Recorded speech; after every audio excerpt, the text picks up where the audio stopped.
Are you ready to take your Spring Boot application from local development to production?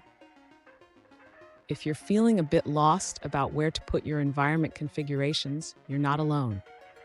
Today, we're diving into how to manage different configurations for development and production in your Spring Boot application. I completely understand how overwhelming it can be to transition from a local setup to a production environment, especially when you're more comfortable with front-end development.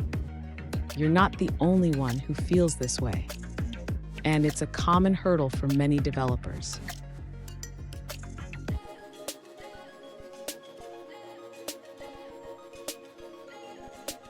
Let's break down your specific questions.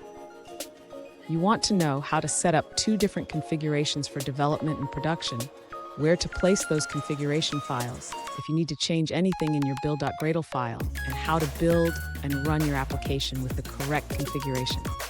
Sound familiar? Let's tackle these one by one. To manage multiple configurations in Spring Boot, you can use profiles.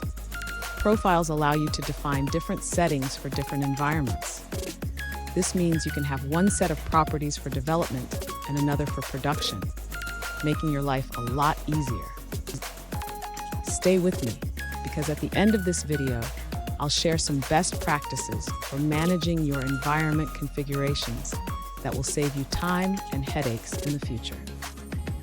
To manage different configurations for development and production, the user should create separate configuration files. This can be done by creating an application.properties file for development and an application.production.properties file for production. Next, the user should place these configuration files in the resources directory. This ensures that Spring Boot can automatically load the correct configuration based on the active profile. Now, to specify which configuration to use, the user needs to set the active profile in the build.gradle file. This can be done by adding a property in the application.properties file. To build the application with a specific configuration, the user can use the Gradle command line. For development, they can run the command Gradle build, and for production, they should set the profile before building. Finally, to run the application with the desired configuration, the user can specify the active profile in the command line when starting the application. This allows them to easily switch between environments. As for best practices, always keep your configuration files organized and avoid hard-coding sensitive information. Use environment variables or external configuration management tools to handle secrets securely. And there you have it. You now know how to manage different environment configurations in your Spring Boot application.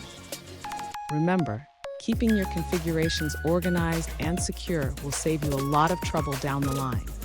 If you found this video helpful, please subscribe for more tips and tricks.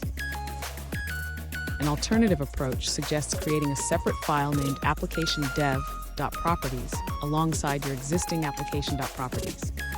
This file will contain your H2 configuration.